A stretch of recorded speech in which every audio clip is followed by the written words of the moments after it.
Well, no worldwide satellite outages this week, Jake. No, Starlink has their shit together this week, so I am here. Don't say it that early into the show, Jesus. Yeah, I should be careful because it is a little stormy. It's the wet season, so we're getting some flittery stuff here, but we'll see. The lightning has passed my house, so we'll see if my right. very old lightning rod actually works instead of hitting the internet lines. So we'll find out. This will be a fun ride for us and Joe in particular. Joe, you're back. As long as it's taller, right? Howdy. How are you? I mean, the most pumped to have you on about this topic. You're probably relieved to finally come on the show and not have us ask about this topic ever again. I'm not gonna lie, man. I've been on this show, I don't know, 3 or 4 times now, and I think every show we talk about the meat rocket, and every show I'm like, it's coming up. We're gonna do it, and it feels really good to not have to be like, it's gonna happen, and just be like, we did it. You ate it. And genuinely, every time we talked about it, it felt like it was just a few months away. And man, aerospace schedules, dude. You're not kidding. Yeah. It's an excellent video. If you're watching not on a live stream, I would recommend pausing, going and watching in full, plus all the material that they get so lucky to continue having more material the entire time. So there's several hours of content in that 1 hour. Yeah.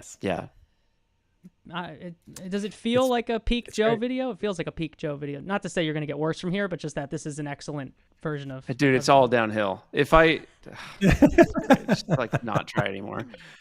No, it's a fun video. I worked really hard on it. I'm really proud of it. It's just like, it's my favorite thing, which is it's a really high effort shit post.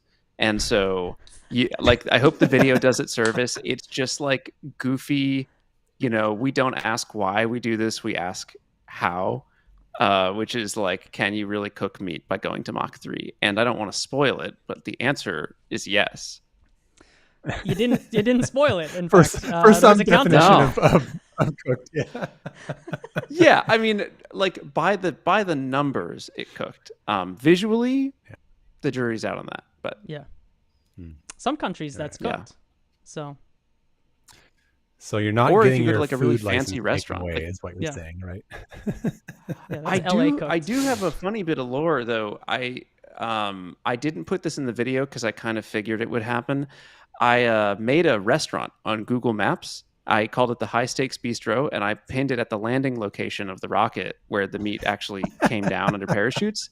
And I got 18 people to review it. It received, I think, an average of 3.9 stars. Some people did not like how expensive the meat was. Some people said they had to wait a really long time for a table at the restaurant. And then Google shut it down. So sad. They thought it was worth the effort to shut that down. That's unbelievable. It's so stupid because there's a bunch of other stuff in the area that's like goofy. There's like a historical landmark where one of the college rocket teams like sent a minivan off the edge of the road on accident. It's like there's a bunch of stuff out by far that just doesn't. I thought it'd be fun. You're not going to accidentally end up there. Like it's not. No one's going to accidentally drive all the way there for steak.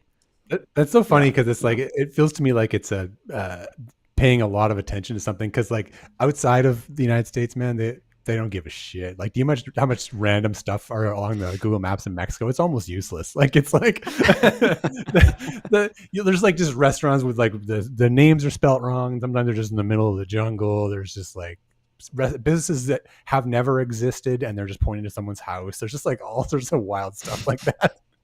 I love that. Maybe if I hadn't labeled it as a restaurant but a historical landmark, because I think the restaurant might be tough if people are actually hungry because there's nothing else in the area. So someone may have been like upset that it was a decently reviewed steakhouse. It's a honeypot, yeah. That's really funny. But the meat rocket's done. It finally happened. I'm glad to talk to you about it.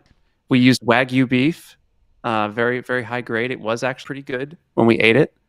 And yeah, it's a good project. Jeez. Great, we talked about it enough. I'm just kidding. We have 8,000 questions about this. Sure, yeah. So many things. Jake, did you? I skipped over the part where you're drinking something fun down there in your stormy. Area. Yes. Okay. So we're gonna share an experience today. So as you know, I've been making mead. So I have this one to show you. Okay. So this is the first batch I made. Okay. Oh wow. And you can see bottled 4th of August 2024. So that was a year ago now. This was not drinkable when I put it in the bottle. It was very bad because it was the first one I made and I did not know what I was doing. And so everything I read was like, just age it, it'll work. And so I have 4 of these bottles. I'm going to open one every year until it tastes good is my plan. And I thought I would do that today if you want to see it. So yeah, in the theme of doing something that may give you gastrointestinal distress. Then yes, this is a good plan. Yes. We'll see. I don't know if it'll be good. It might be good. It might be still bad. This one has oranges and blackberry in it. I just went straight for the fruit meads. Like I knew what I was doing. That was a mistake. I won't do that again. Well, I can't make my first one again, I guess, but that's the plan. So this is the first time you're trying it in a year, right? Yeah. So you made 5 bottles. You drank one or you sipped one? I only made 4. Like I sipped it when I filled the bottle up. I just took a little sampler and it was not good. So. And yet you were like, I bet this will work out. I'm going to fill these up. Well, that's what they say is like aging will just mellow out any bad flavor. So the citrus is very strong and I didn't know what I was doing. I didn't feed the yeast very well and it was kind of stressed out. So I get like weird off flavors and stuff, but I don't know. The clarity looks good. Look at that. Very nice, right? It's very pretty. Wow. Yeah. It's a real experience. I really didn't know we were getting this kind of, how was it? Well, it isn't good. One shot the reaction? I don't know. Did you bring a backup drink just in case, or? No, I did not. How committed are we? Okay, but it's interesting though. This is interesting. Okay, so when I put this in here in the bottle a year ago, there was like lots of like fusel thing, which is like that kind of like basically they call it like rocket fuel flavor in a mead, or it's like the bad kinds of alcohols. It's like you can almost imagine it like nail polish remover, like that kind of acetone, like pure ethanol kind of taste. Yeah, kind of. I guess. Yeah, that's gone, but there's something else here now. What is it? I can taste the orange. I don't know. I can taste the orange. All right. Okay, I have to think on this. I have to think on it. Not that mellow. Is it drinkable? I mean, is it enjoyable or is it maybe like halfway enjoyable? Okay. I can taste the fruit and I can taste the honey, but there's something else in here too, and I just don't know what it is yet. So I gotta see. It's probably not good, but we're gonna roll and hope that none of that presents itself in 51 minutes. This one, I didn't back sweeten this either, so like all the sugar's gone. It fermented dry, like just straight to the bottom. So it's very, very dry and it's very. Joe and I definitely know what back sweeten it means. I know what that means, but just for everyone else. But we both know what that means. But I think Joe did it a couple times to the rocket. Yeah. You turn out the sugar into alcohol when you ferment it, right? So if you let it run its course, all the sugar goes away and you have alcohol. But sometimes you want a sweet drink, and so you put sugar back into it. And you have to do it in the right way because otherwise it'll just start fermenting again and you'll just get more alcohol. So you have to like stabilize it, and then you put more. For mead, you'd put more honey back in, but I didn't do that with this one. So this is just dry. Yeah. I mean, today on this show, we have 2 very long running segments paying off. We have Jake's mead journey and the high stakes. Like this is a perfect pairing between these 2 things because we've been talking about this mead for so long.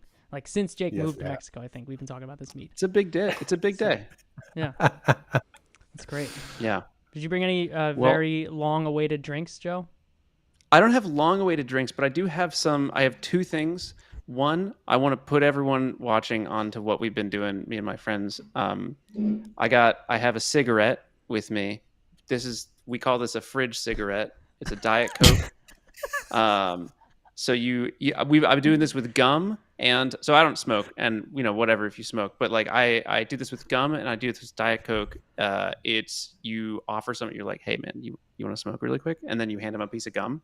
or a Diet Coke. So I've got a cheeky fridge sig, but we're gonna double fist it today, which is I also have a butterscotch candy soda.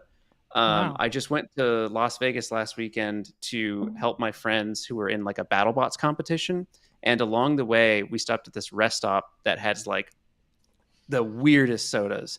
There was ranch dressing soda, pumpkin pie, a birthday cake soda. There was like a buffalo wing soda. The ranch dressing was by far the worst. That sounds awful. Yeah. The smell was so much worse than the taste, but it was not good. The buffalo wing soda, not that bad. Can't tell if Jake's reacting to ranch or mead. No, it's definitely the ranch. But, ranch makes me gag. So just thinking about when you said the smell, I was like, whoa. We're gonna give the butterscotch a try. I have. So you bought all of them? Is that what you're telling me? Okay. Yeah, I bought the store. Did they also have all the weird like Doritos, the weird flavored Doritos? They might have had a Doritos soda. I think they had a butter soda, and allegedly, I didn't taste that one, but apparently it was good. Is that like butterbeer, like Harry Potter butterbeer? Because that's awful, downright awful. I don't know why they sell that to people in Orlando. It's horrible. Check yourself. Butterbeer rules. It's amazing. So, okay, all right. I've got the review here. So this is you just don't like anything good. The influencer thing where they put the hand behind whatever they're doing. This is from Melba's Fixins. This is presumably this is Melba. The slogan is "Get your fixins." So we think this is maybe a southern endeavor. Get your fixins. It's pretty good. It's when you take it, I feel like this is like a sour beer where you're like, ooh, I could have maybe a full one of these, but I don't want to. And like halfway through this, I'm gonna get a little bored. But it's great right now. Sig. Yeah. This show is like that Jaxa stream where the guy ate the peach after the launch. Yeah. This is a real food review segment. I just have a Cape May IPA because I have those and I was at the beach this weekend and it's a drinkable one. They've gotten better. I'm a low-key hot take. Cape May IPA or Cape May Brewing generally when they started out terrible, did not have a good launch. Good now. They really got there. I admire the improvement. So that's my short review to throw one on the pile there. They're getting the most improved player award. Apparently, Melba's got to step it up a little bit, and Jake definitely does. So yeah, but I'm rocking with Melba. Yeah. We have I don't know which angle we should start in on this, Jake. Do you have a particular thing to start? Where should we start? So, why did you do this? Tell us about your life. How'd you get here? You guys cut off. Oh no. Uh-oh. We're here. What happened? Okay, we're back. Okay. I'm here. That's so weird. What were you saying? Jake asked, "Why did you do this?" And you were like, "Cut off." We don't ask these things because they're. What's the saying? I think I'm combining. Because they're hard. Phrases. Because they're hard. We do them. Yeah, because we do them because we thought they would be easy. I mean, here the real. I mean, the fake answer, which is kind of real, is that like I love a high effort shitpost. But the real answer is that like it actually does. I want to do a space shot in at some amount of time. I want to fly a rocket above 100 kilometers, just suborbital, and it does burn down a lot of technical debt to fly the meat rocket. Like there's actually a lot of stuff that went right on it, and in the 2 or 3 years prior to this, the highest flight that I had done was 10 kilometers, and the flight was okay, but it didn't really work. It kind of failed. The parachute ripped. The rocket hit the ground at like 180 miles an hour. It did not have a great time doing that. And so I learned a lot, spent the next few years like really refining a bunch of my process and how I build stuff. And high stakes, as much as it is like a goofy, silly rocket, is also, there's a bunch of stuff on board, avionics wise, telemetry, flight software, composites manufacturing, just getting better at like onboard cameras, getting better at running a launch process. I was like stressed, but mostly in a good way on the day of launch, instead of stressed, but in a chaotic really bad way for the first time that I tried to get a rocket to 10 kilometers. So the full answer is that like it was a really good exercise of like running it's your the Gemini same program. type of. Just say it. This is your Gemini it's program. like this is Gemini, and so I just want to get better at doing this stuff, and Meat Rocket was a good opportunity to combine two things, which is like fun, silly, goofy project that is like easily clickable on YouTube, and also helps me get better at rockets. Yeah, I think that's where I the biggest questions I came away from watching it was just like, you know, you talk about this huge engine that you used on it. That's the clip right there, scrolling down the engine table to find the biggest numbers. It sounds like what you did. But like, I don't have a good understanding of that stuff. Like, how big of an engine is this compared to what you've normally flown? And how much bigger do they get for amateur rocketry? Because like, this is an interesting space where most people don't get to, I don't think. Yeah, this is certainly at the upper end of what you can purchase. You can purchase motors that are slightly more powerful than this, and it really depends where you want to cap it off. Like, can purchase is also sort of a problematic term because, like, if you know the right people, they will like make you a motor and sell it to you. But in terms of motors that are like routinely purchased and flown by hobby rocketeers, this is certainly on the upper end. And the problem is actually not so much the amount of impulse it has, it's how fast it dumps it out the back. So like the real seconds problem, or something. Yeah, it's like 3.2 seconds, something like that. It depends where you want to cut it off. But if you have the same amount of impulse and you burn it slower, you can still reach high speeds, but you're reaching those high speeds much higher up in the atmosphere. And so the problem with a really fast, hard burn is you're like really in the soup of how much air there is around you. Like max Q is immediately. Yeah. You have much higher dynamic pressure. You have, and good for us, you have much higher heating on the nose.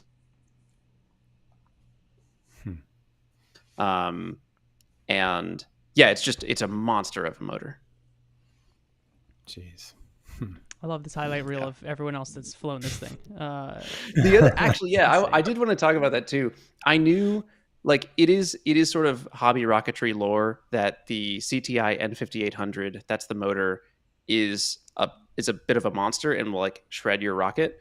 And I knew that was the case, but I had never watched all of the clips of it shredding rockets back to back. And there's like a lot of them. Like, they didn't all make it into the video. Is that good motivation and like this is a hill you want to climb, or was that bad motivation?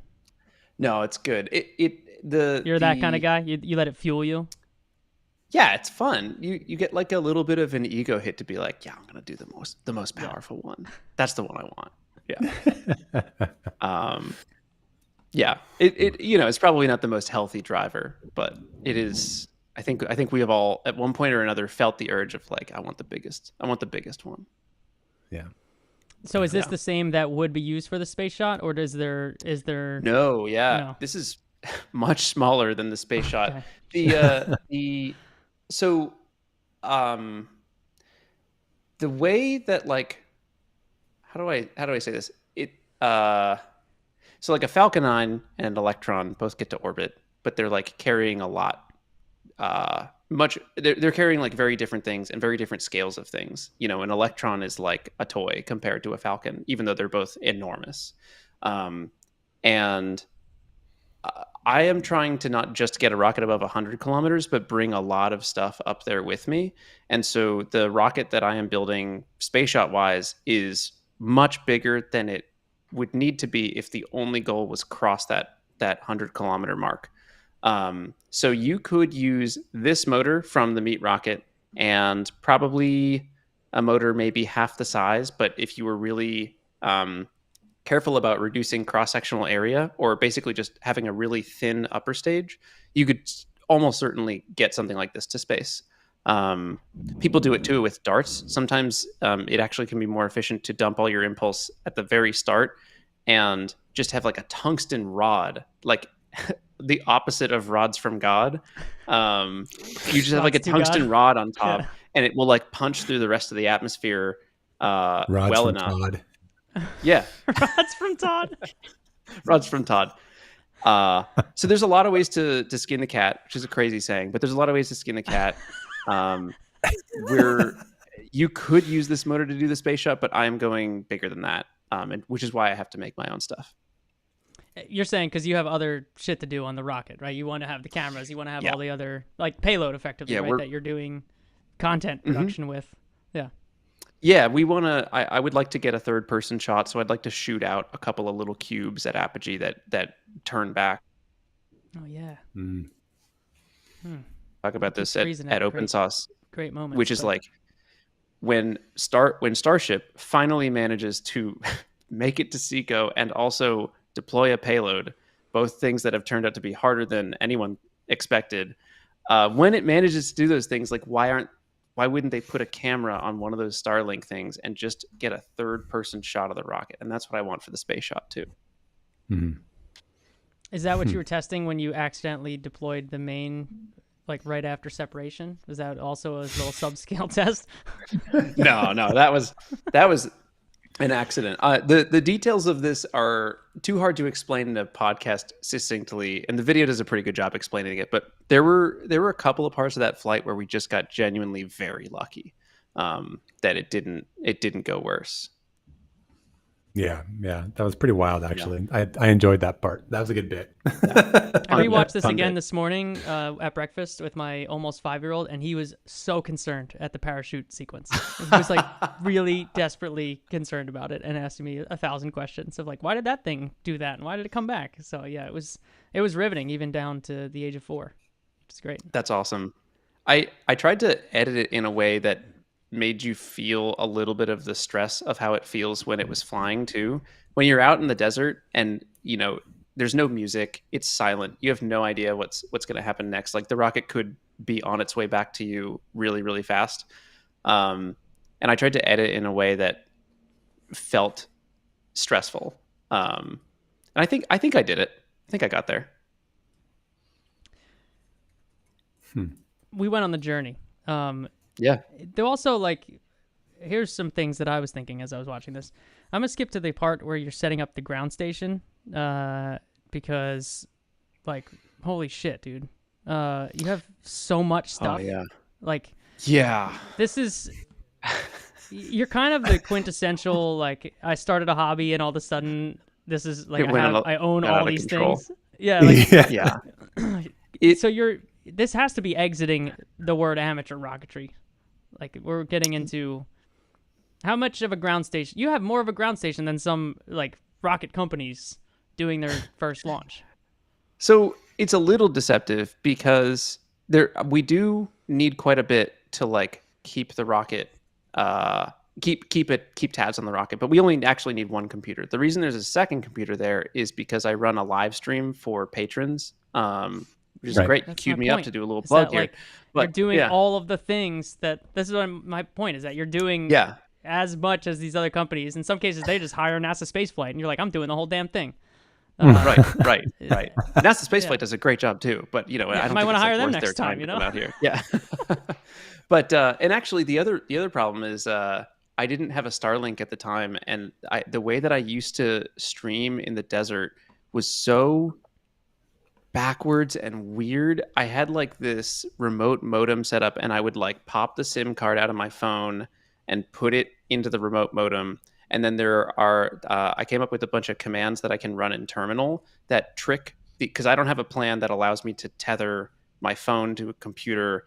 And right. Which you would usually be like, well, what are you going to do? But what are you going to do is you open terminal and you change the TTP or TTL, the time to something in the way that like the internet works on the computer. And if you Verizon uses the TTP threshold to like determine if you're tethering the phone. And so if you get it low enough, if you like manually input it, you trick Verizon into thinking that your phone is the computer. So anyway, all of this stuff is a holdover from when the project was like a lot scrappier, and until recently when I got a Starlink, which has made things like way easier. But half of the gear you see there is just to try and support the streaming setup. It's a lot. That's crazy. It's a lot of coordination. And you've got all these people Yeah. that are like in it to win it with you, which is awesome. Yeah. Just my friends too. They're total chillers. It's like it makes an enormous difference to have a bunch of hands out there. You can see in some of these shots, people are carrying away ladders, people are moving stuff around, and a lot of it is just friends who are like, "This is such a goofy project. I'm going to go help them do it." But do you have like an orientation session? Alone. Like, or is it when you're driving out to the desert, you're training, like, all right, listen, when we're out there, I'm going to shout commands. Whoever thinks they understand it, go grab the thing I'm talking about. we had a couple of like briefing things, right? We had a couple of like, hey, here's what we're going to do. Here's what we're working on. And then there's parts in the video too, where you see us talking about like, should we move the ground station? The telemetry isn't good here. So there is a lot of like crowdsourced opinions on how to run the flight, more on the engineering side than just having people like move stuff around. And then purely because of how big it is, I have it in the background, but you can also see it in the video, like it's a hefty rocket. You couldn't like barely carry it as one person. So you just need the extra hands. Need some help. Yeah. That's crazy. I wanted to ask, so like, I think one of the things that's kind of low key, very interesting about what you do is these control boards, like these avionics boards and stuff, all your BPS things. Like they kind of just, in the videos I've watched at least, they sort of just kind of appear in the background. Like, oh, we're building this rocket. We're launching a Christmas tree to space. Oh, and by the way, I just sneaking one of these BPS avionics boards in here to do all the things I wanted to do. But you make those? How does it, where do those come from? I feel like you don't talk about them as much as you should. Yeah, I used to talk about it a lot more, but yeah, it's all custom boards. It's all custom, and actually, I can flex this now in the advent of AI coding or whatever. That is all handwritten code, baby. That is 100% organic, homegrown. All code, no vibes. Yeah, because almost all of it was written in like 2019, 2020, and around that time, I had been making all of these new revisions of flight computers for individual projects, and it was like, this is crazy. It's expensive. It is like really hard to like rewrite a bunch of code every time or make it fit exactly what project I'm working on. I should just make one computer that does it all. And so that's what the computer I use on most of my stuff is. I call it AVA, or All Vehicle Avionics. And yeah, it is. I mean, maybe it deserves like an update video or two, but having custom avionics solves a lot of really weird problems that we have these remote start cameras on the rocket. So I use these GoPros, I take them apart, I cover them in thermal paste and whatever, man. The GoPros are like ovens that happen to record video. But we have, they like, you can see the footage here. It's unbelievably good quality footage. And in order to get those to work, you do kind of need custom avionics to do it. Because it's just like you have a really limited time window before they overheat. In the desert, on a rocket. Yeah, in the desert. When you're cooking meat. Yeah, you're not really working uphill here, or working downhill here. You know, you've got a lot going for it. The custom avionics and everything that you're doing, you either did or have sold them? Like, is that like a business? I always meant to ask you that. I'm like, I don't have a good sense for like, is this a market that you're doing, and BPS Space is just part of the pyramid scheme? Yeah. Just sign up for this program and get 4 people to sign up with you. It's a little downstream for your upstream. Yeah. I started, I was selling TVC kits, or thrust vector control kits. And so this is like 2017, 2018, before any of the YouTube stuff had worked. So like, it's a YouTube channel now that's like YouTube first, basically, as a business. But when it was still like a project and I was trying to turn it into a business, the first thing I did was I started selling kits, so that if you wanted to add thrust vector control to your rockets, you would buy this kit, you'd go through the build process, and then you'd be able to fly it instead of having to learn all about how to tune a control system and write flight software and design in CAD. You just buy the thing. It turns out that when you make a complicated control system for a rocket, it like doesn't lend itself to people who don't always read the instructions. And so what would happen is I would have like the market was really tiny. It like didn't really support a business. It sort of just like let me get groceries and nothing else every month. And and then B, you know, I don't know about you guys, like I don't read the instructions on a lot of stuff that I do, or a lot of stuff that I build. Like IKEA gives me furniture and it feels like a fun challenge to build it without the instructions. And that you're really like urge too. Yeah. Yeah. And it just like it ended up not being a super like, I'm not going to call it a bad product. It just was really tough to like build a business around that. And so I started making YouTube videos and that happened to work well. But you still order those, like what you like fab these out? Like what is the process? Do you stockpile them and then you use them for all your future stuff? Yeah, so I maybe once every 2 or 3 years I'll place a big order of a bunch of boards because like periodically boards get burned out. I drop them and I'm like concerned about reliability, or I slam them into the ground from time to time. And yeah, so I have a stockpile of AVA boards now. But to answer the question, I don't sell any anymore. The other thing is that anyone who does customer service in any regard knows that like it sucks. Not that fun. Even if you're doing customer service for like people who mean well and are like trying their best, it is not that much fun. Yeah. Huh. That's why I always meant to ask you about it, because I was like, is this a hidden thing that I don't know about? Because I don't know if if it like products if it like made if you know, you know, but yeah. Yeah, if it had made a ton of money or been like really successful, like it would have been worth the lemon would have been worth the squeeze or whatever the saying is. But it like never made enough to work as a business, and then it also was really it was just a grind.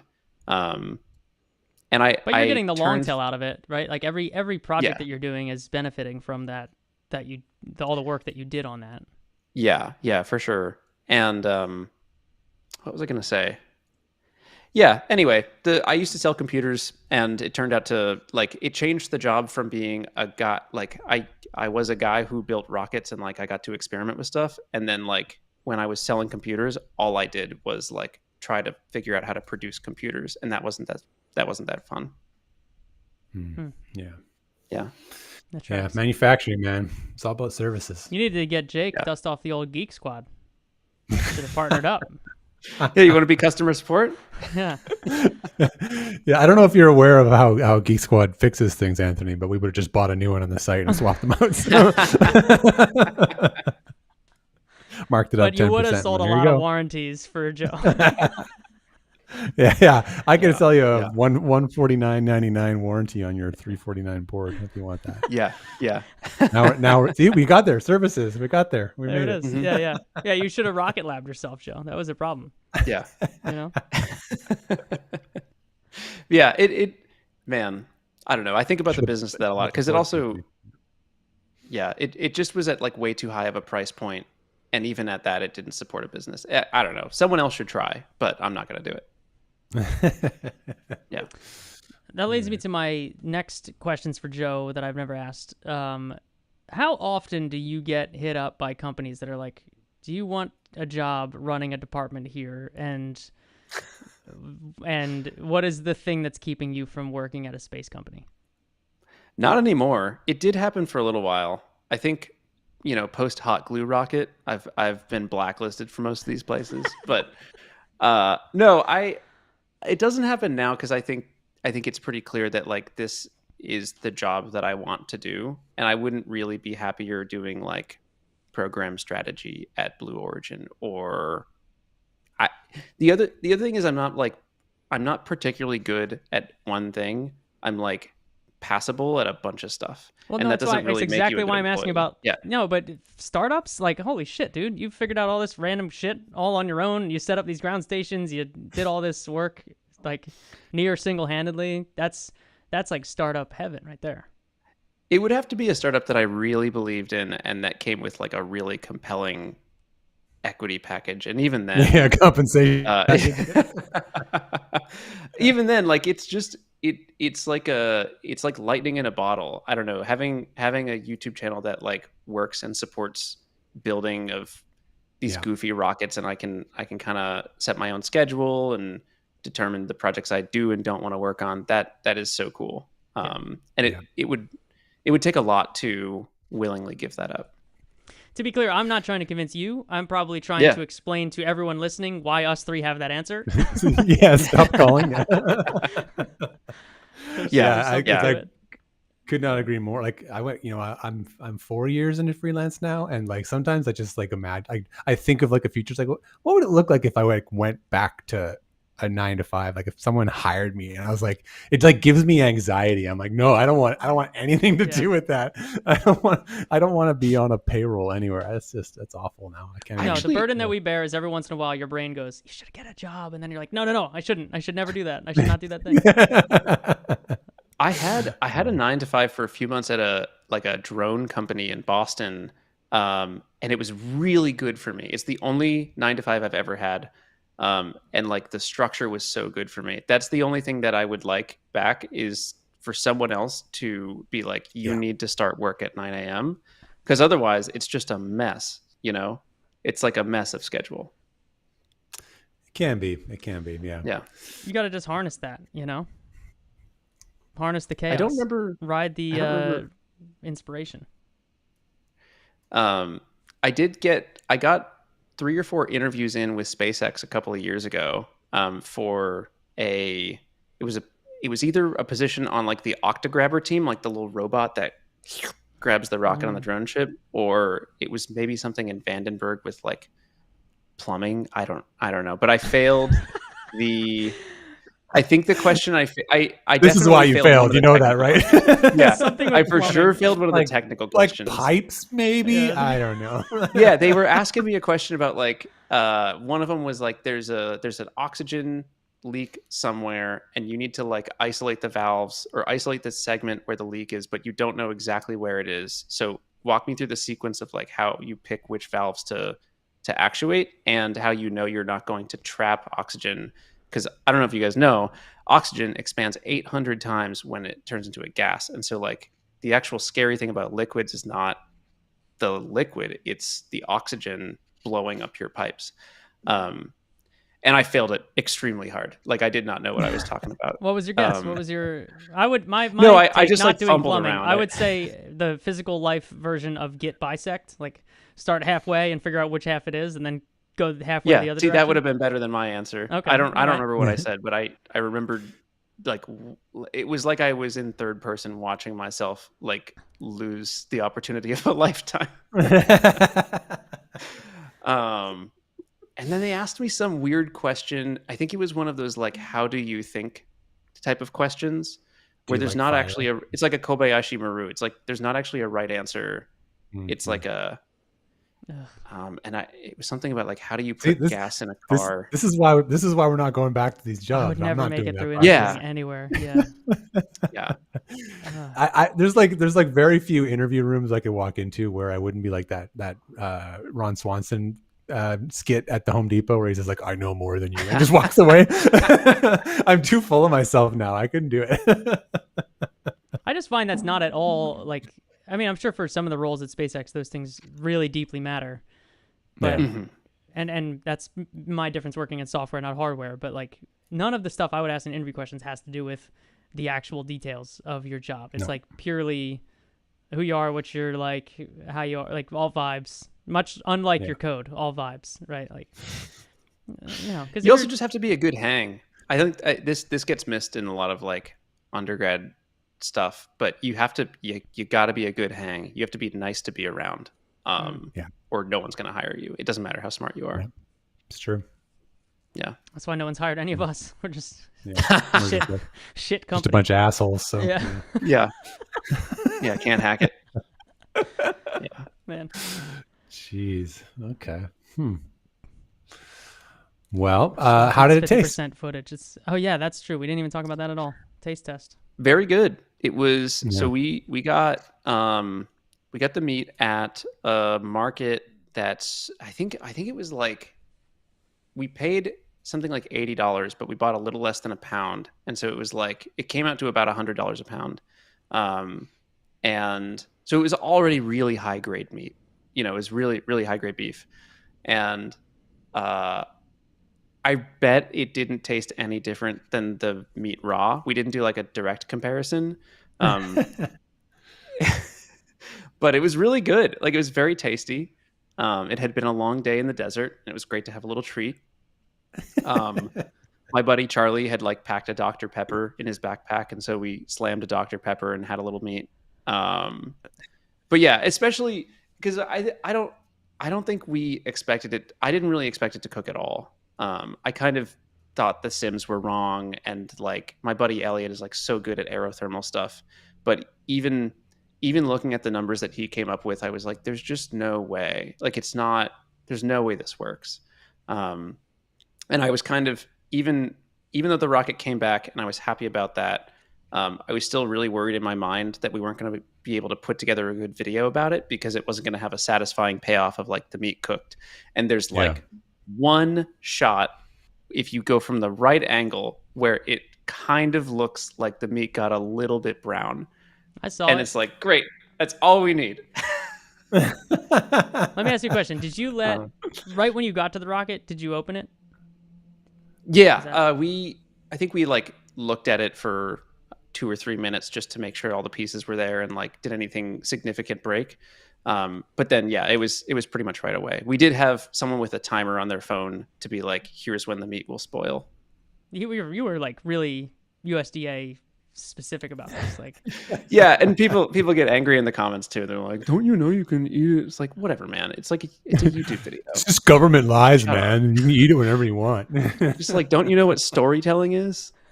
No, here's my logistical question is, did you test the temperature of it was like copper, right? The nose cone. Did you test, had that dissipated all of its heat by the time you got there? Or could you have? No, that was long gone. Okay. I didn't know how long it holds on to it, because I was like, could you have let it cook? Like, was there could it have stayed hot and kind of like long tail cooked? It's copper, man. No. That's the whole point. It gets there quick, and then it goes fast. Yeah.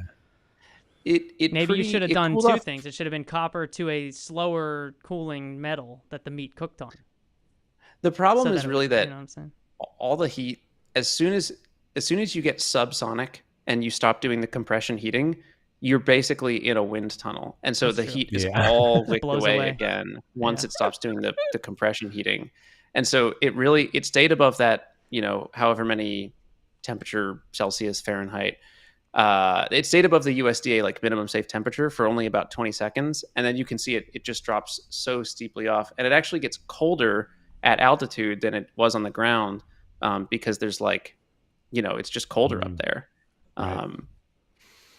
We did have an important question in the chat from Pat, which was, could you cook the meat on the GoPro instead? Have you considered GoPro? Yes, you definitely could. Those GoPros get like too hot to the point where you cannot hold them. You could totally do it. Little pre-burner, Mm-hmm. Huh. Pretty good. Yeah, 100%. Yeah. I mean, successful though. Like, all around, you did the thing. This has been you're a mission accomplished, right? Mission accomplished, and I don't think I'm doing it again. I'm actually going to probably fly the booster 1 or 2 more times just to get like a little bit more experience this fall. But one thing that like doesn't get shown a lot in the video is just how complicated and like Rube Goldberg-esque the whole upper avionics stack is. To get it to like getting that to fit in the nose cone with all the wires not pinching each other and with all of the telemetry antennas like clear so that they can like beam out telemetry. That is a crazy setup inside the nose cone, and it really sucked to work with. So I'm not doing that again. Yeah. How long does it take to put a rocket like that together? Because like you're just doing it by hand, so it feels like it's not a super scalable process. If you're talking about building it from scratch, I started the build in, I think, late September. Maybe call it October 1st, and it flew December 7th.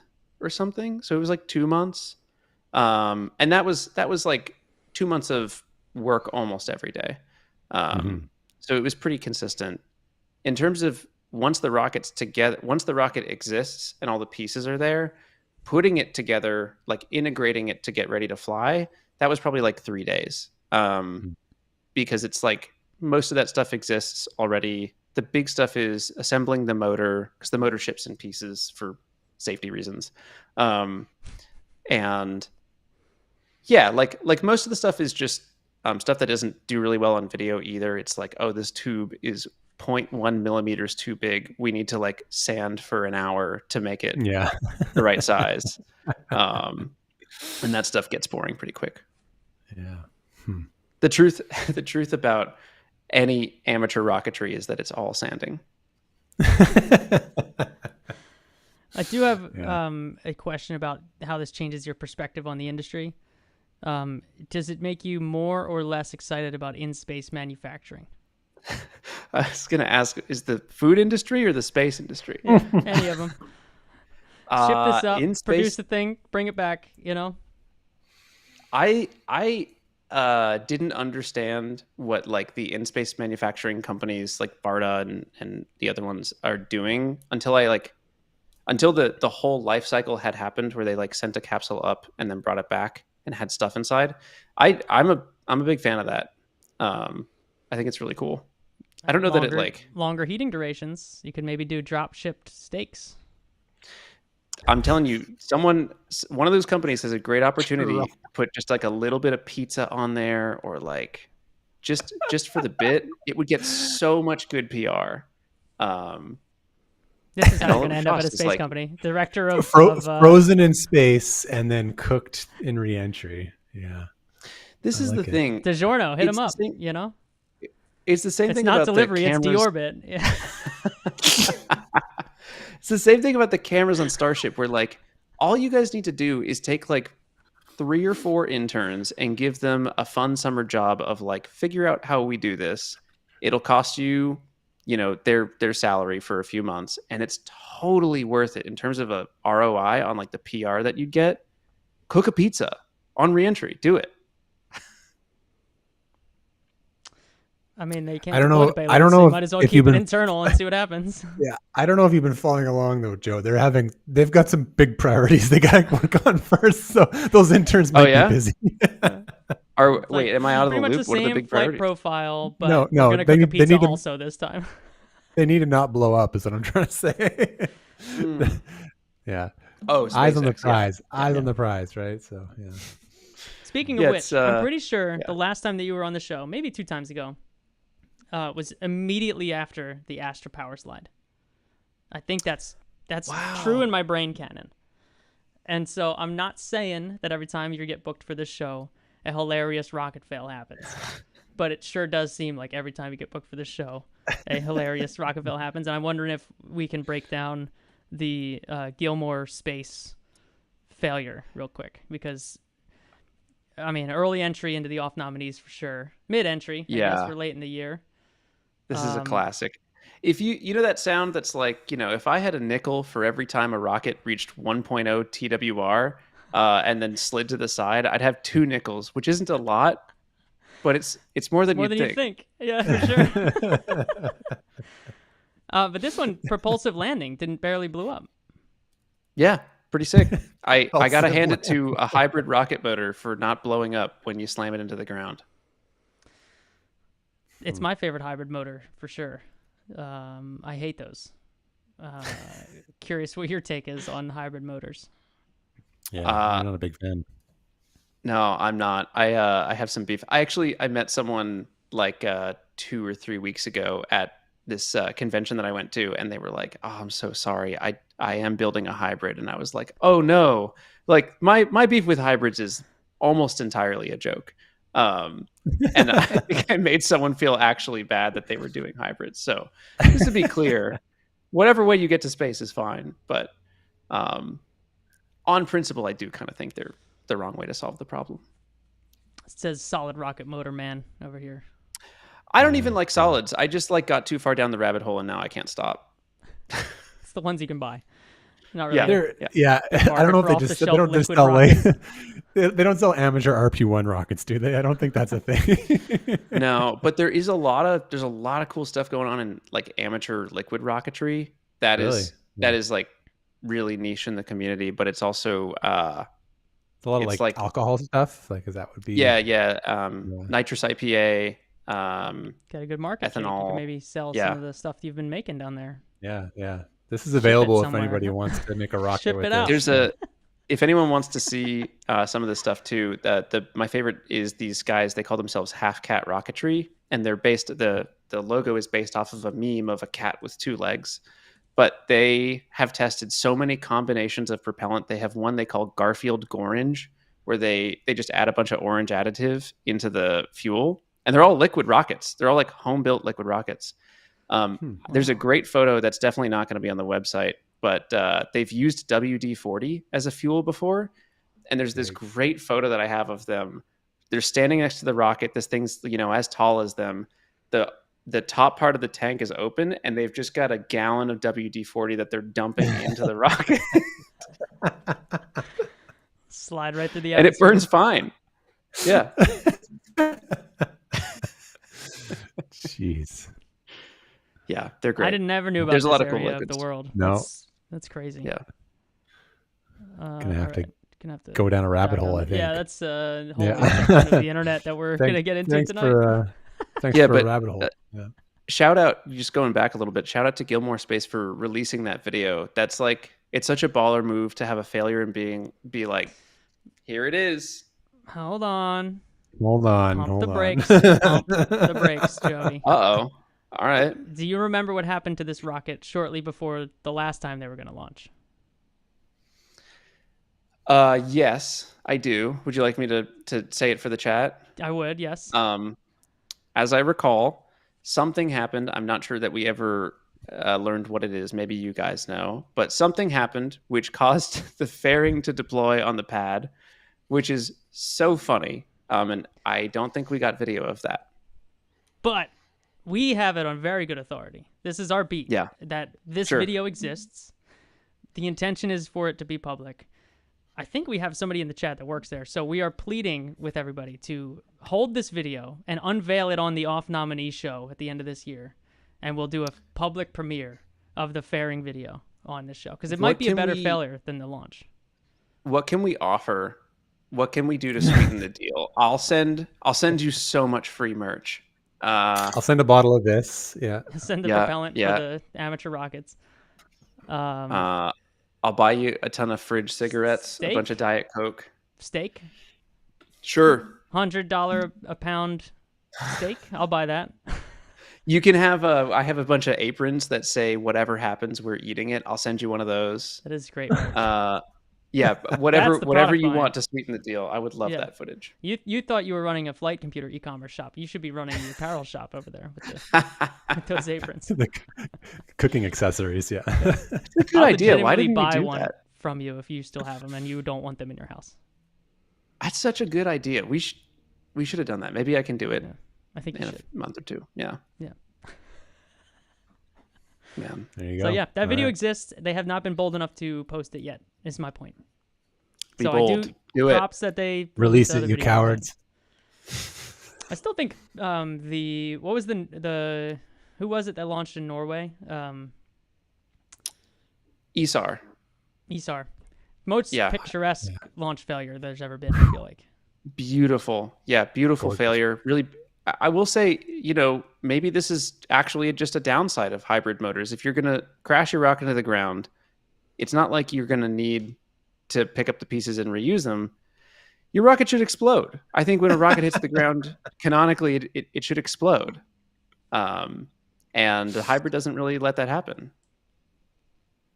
And ESAR, Bummer. if you see there's like a drone shot above the water when it hits the water, and you can see the shockwave. Yeah, it's gorgeous. Yeah, it's unbelievable. Absolutely wild. Look at this. This isn't even planet Earth, man. This is. We should do a David Attenborough narration of this. Yeah. Maybe we'll get him for the Off-Nominees. There we go. This is, oh my God. Yeah, incredible video. just gorgeous. Deserves. Yeah, I mean, that's just. Yeah, man, it's gonna be a tough year, Jake. It is. It always is. This is the thing with this stupid show is it's always a tough year. Some years we don't. We say that every year. No, some years we don't realize it. We're like, did a lot That's happen fair. this year? And then we make the list. But this year we know it as it happens. We're like, oh shit. This year, it was last year that static fire in China became a launch, right? Okay, so that doesn't count for this year because that's such a classic. Did that win? I think that was. That did win. Close, I'm pulling up the site here. So that won. We had a lot of funny moonlanders. We had some good spaceships, and then that one was the best. I mean, that's just incredible. Yeah. You can't. It's hard to beat that. The time that Avio threw out the missing tanks in their trash can, that was the former year before that. That was a controversial winner. We got emails about that one. Yeah. Yeah. Shout out Avio, whatever. What else is next? So you got the space shot. That's obviously this is building up to. Yeah. Now we got to bug you about the space shot for the next 3 years. Every time you come back on the show. Yeah. I need some motivation to do it. I actually don't. I get up at 9 in the morning and get to work and do it. I just need, I need someone to like be staring at me disapprovingly if I start work at 10. I don't need someone to say it, but just to look at me with like a kind of, you're starting that late. The space shot's expected. Come on. I don't know. LA's a mess, but the space shot is coming up. There's a bunch of stuff that I want to do in the meantime. Like 2 years ago, oh my gosh, no, like 3 or 4 years ago, I said I was going to do a Starship model rocket, and then I like did all the CAD and tabled it. Because I was like, I don't have time for this, which is crazy. It's a rocket. I have time for it. And I think I might want to try that again. As Starship, you have to update the CAD though. That's like a whole rework at this the point. V1 ship doesn't exist anymore. But you gotta have a manual explosion button for accuracy. As long as it doesn't make it to Seco. I think a Starship model would be really fun. No promises on that. But then we're going to fly the high stakes booster a couple more times. That's this fall. Then next year, we're going to build the second stage for the space shot. It's 8 inches in diameter. It's going to be like 12, 15 feet tall, just as the second stage. And it is a monster. Like you need a couple people to move it around. I thought it was going to be. Yeah, we ran into. I fired a. I wonder. I don't think I have like a full video published of it yet, but I fired the space shot rocket motor like as a static fire about a month ago, and it worked great, which is really cool. But it presented a lot of unique problems, which is you don't once it's in the CAD, it's really easy to turn it around and look at different parts and move it. And once it's in real life and it weighs 170 pounds loaded, you can't just like pick it up and put it in the car. It's like you get the shop crane and you get the jack stand, and then you have to like go back and forth and lift it up. And you start to run into the problems of like, this is too big for a person to move. And those are things that are really hard to anticipate until you're like looking directly at it like, shit, what do I do about this? You've just given like blanket validation for all of the what do they call them? The structural test articles that they're always making and just moving around the cranes at the launch pad. People make so much fun of those, like, oh, the Blue Origin can't do anything but just make a big wooden thing and move it around. And I've been saying that. I'm like, dude, that's probably super important to just like practice moving those things on a crane because they're big. Yeah. I think everyone at Starbase is nodding along right now and just being like, yes, it's very hard to work with these giant things. Yeah. And you really, as much as you can be good at planning, most of the time you just aren't going to be able to anticipate that stuff until it's like right in front of you. And it turns out like it's actually really hard to get these two tubes to fit together or whatever. Working on the space shot stuff and hopefully going to fly to like halfway to space next year. And then if everything goes really well, we'll try to do space shot late next year. But I think that's like, you guys are very familiar with the phrase green lights to Malibu. Yeah. Oh yeah. Right. That's like green lights and nitrous in the tank to Malibu. Right. all I see is that you're just starting your new tradition of saying the space shot is just a few months away on the show, Yep. and then Just 2 weeks. We'll have you Just 2 back weeks, in a guys. year. Have you back in a year, and you can be like, well, it's just around the corner, and then Yeah. It's okay by me. You can come back as much as you want and tell us you're still working on it. Because the longer it takes, the more always you the have best time on the thing. show, so that's good. Yeah. Exactly. I like doing this. This is fun. I'll have to get that ranch soda next time. Or one whatever. up, Yeah, let me know. ranch. So that The it ranch doesn't soda, spoil. a few more fridge cigs, and then Mm-hmm. Heck yeah. We'll find out if Jake. Well, thank you if guys Jake for having me dies on. from the mead, then maybe you could be the new co-host. Yeah. We'll see how he And does. in a year, because I'm not going to open another one of these for a while, but in a year I'll open the second bottle and we'll see if it's gotten any better. Can Joe come on every mead show this time of the year? I'd Put like you on that. the Let's do calendar? that. Yeah, Okay. let's do it. I mean, Cool. it's going to start ramping up now because like this has now been a year since I started. So like in a few weeks, I've got the second batch that's going to be of aged a year, So like it's going to start accelerating a lot now. Yeah. I'm looking forward to it. Well, yeah, thank you guys for having me on. I love doing this stuff. I'll be back whenever you want. Always Cool. the best. Everybody Congrats. watch the video. Congrats on the beef. I don't Thank know you. that we have anything else to plug, Jake. Just the Discord. Love your beef. Off-Nominal.com/Discord. Yep. That's it. $5 a month. You can hang out with us. Mhm. It's always fun. You should go support these guys. You should go watch the Meat Rocket video and then go support them. Mm-hmm. Just keep going back and forth. Yeah. All right, y'all. Glad we did the show this week. Thank you, Starlink. You're the best. Thank you, Starlink, for working. Woo! Thank you, Bye. Starlink. Bye. All right. See you guys.